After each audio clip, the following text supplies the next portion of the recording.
On this episode of the Open in Indiana podcast, we speak to an author and music teacher here in Indianapolis about a brand new novel that she's just published. Don't miss it.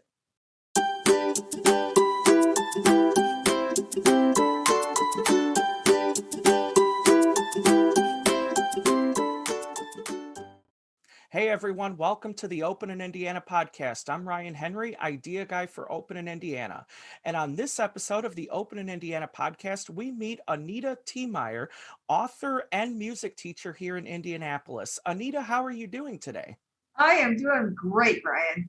Thank you for having me. Well, Anita, thank you so much for joining us. So we met recently at Books and Brew on the south side of Indianapolis, and you were there to share a new novel that you just published, A Brother for Sorrows. Would you like to share a little bit with the audience about the book and how you came to the idea to write it? Well, this is what the book looks like. This is the back cover. It has a nice description of the plot, and then a little bit at the bottom here of my bio.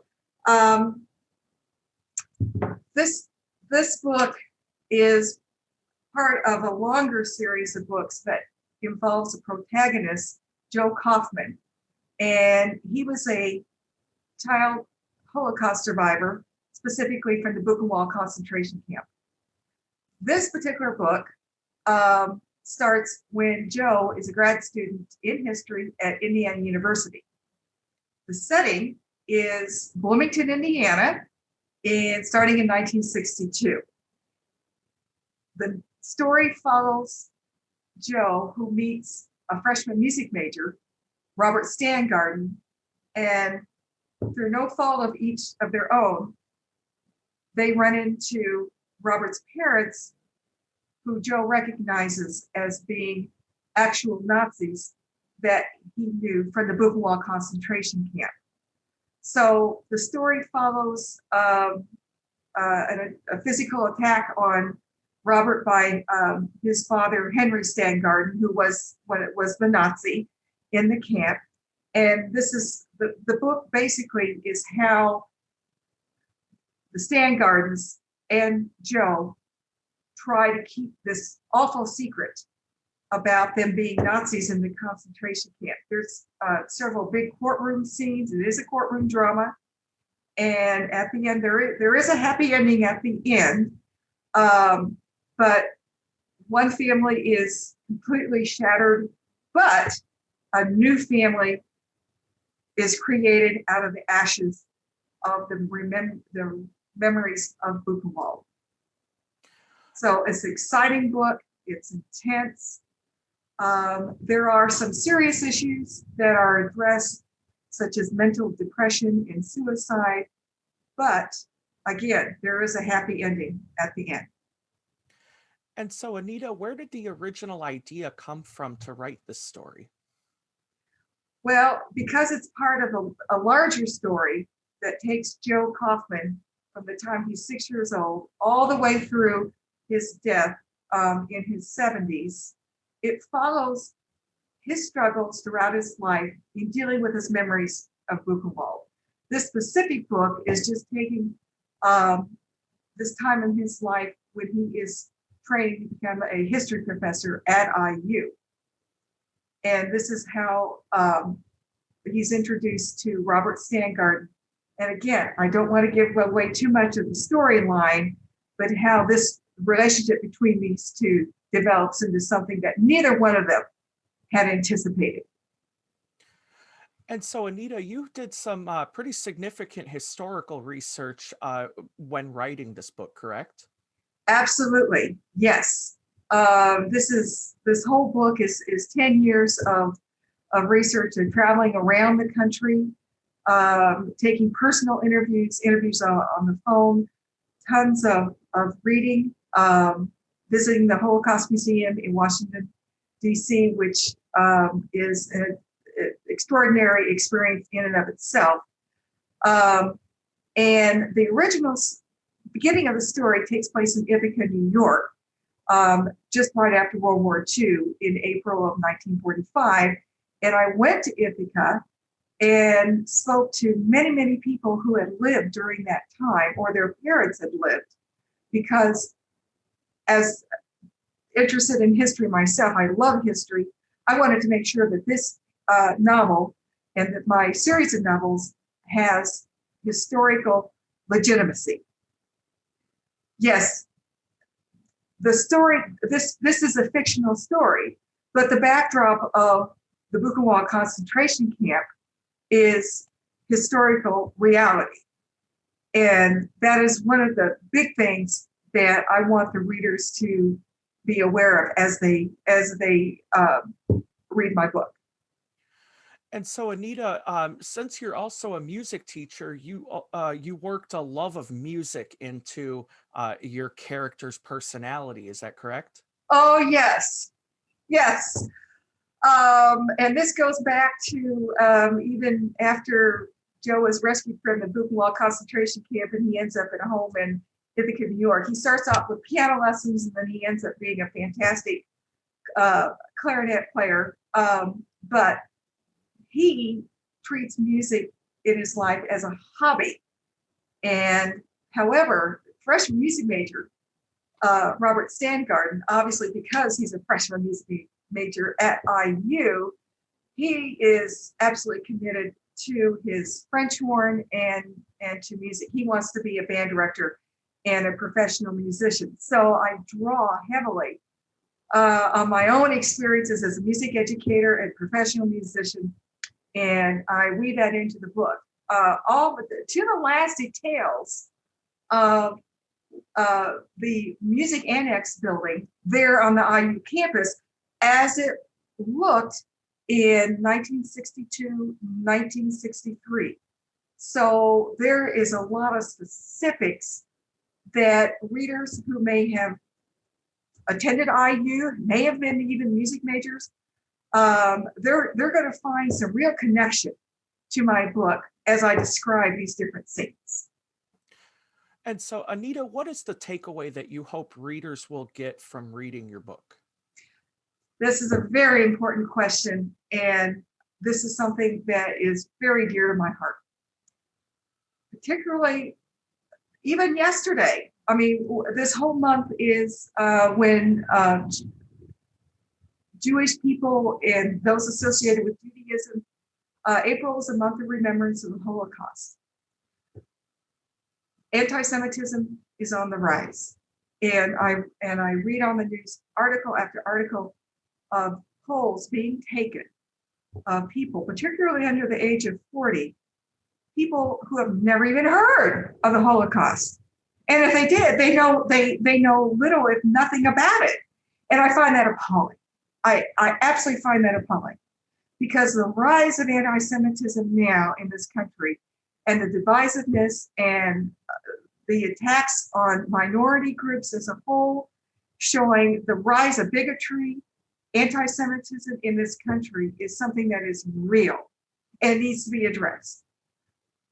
My book gives that an historical background that in my book, I describe through the protagonist, Joe Kaufman, what it's like to get captured by the Nazis, put on a cattle train, sent to Buchenwald, and what happened to the prisoners at that camp. I make reference to this over and over and over again. I want readers to be educated through my book of what really happened and to know that this cannot happen again. But you have to know what happened in history before you can prevent it in the future. So that is the biggest takeaway I want my readers to come away with.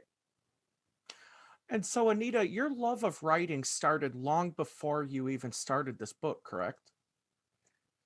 Yes, it actually started when I was 6 years old, and I wrote a 6-page story about 3 little mice. I've made up stories virtually all my life. The gem of this story actually started when I was 13, and throughout the years I wrote the story in my head, but it wasn't until 1999 when I bought my first computer, Gateway, that I committed it to paper. And by golly, I never had a writer's block. It just came out in 18 months. The original story was much too long. That's why I had to break it down into different novels. Um, but like my mother said, I have a wild imagination. So storytelling and writing has always been a love of mine. And so, Anita, now that your first book is out, you have another book in the works and plans for more, correct? Absolutely. The first book in the series is called The Guardian's Son, and it begins at the Buchenwald concentration camp when Joe Coffin is rescued by an American Army surgeon whose name is Grayson Pierce. And that book is the first 5 months of Joe's life living with the surgeon's family in Ithaca, New York. And the conflict in that book has to do with religious intolerance, bigotry, again, anti-Semitism, but also it has, in the end, the importance of Christian values, kindness, generosity, benevolence, respect towards other, and love. That book is really about the relationship between Joe and this army surgeon who becomes his guardian, and that is going to be a fantastic book, really fantastic. At the end of the year of this year, I plan to have a second book called Testament of Youth, which continues Joe's story as he is a teenager. And so, Anita, how can our viewers and listeners learn more about your works and get their own copy? I have a website, and it is www.anitatiemeyer.com. That's ANIATIEMEYER.com. And on my website, I have several links where you can read about my background, my writing experience, long description of my of this book, and then there's links to both Amazon and Barnes and Noble, which will take you directly to the page where you can order the book online, either as an ebook or as a print copy. Also, hopefully soon, this book will also be available as an audiobook. Awesome. And Anita, what advice do you have to offer for someone who is thinking about writing their first book but hasn't taken those first steps yet? Okay, you gotta jump in the pool and start swimming, which means thinking about it is one thing. Now, for me, nearly my whole adult life was writing this book in my head. That certainly is not the only way to get a novel down on paper. But as hard as it is, the new writer just needs to sit down at the computer or write out longhand. I know some writers, they start with an outline, write out characters, maybe do synopsis of the chapters they want to write. I mean, there's many different ways to approach this. But the main thing is to have courage and don't let negative thinking like, oh, this will never be any good. I'll never be able to get this published. To put that aside and get it on paper, because it's not going to go anywhere unless it is on paper. So it's all in your head, but that it can't stay there if you truly want to be a writer. And so, Anita, as you're working to promote your books and get them out there, you're also available for book signings and appearances at different bookstores throughout our state, correct? Yes, I do have a Facebook page, both a personal and a business page. And I'm also on Twitter, Instagram, and I also put blogs on my website. And I also have an author's page on the Amazon website. So in the very near future, I'll be making announcements of future book signing events. bookstores right now are waiting for this pandemic to settle down so that they can safely open up their stores and have book signings. But they will happen for sure. Hopefully this summer. Awesome. And so, Anita, one more time, can you give everyone your web address where they can go to learn more? www. That's ANITA Tiemeyer.com. And again, just so that you know what you're looking for, this is what my book looks like. A Brother for Sorrows.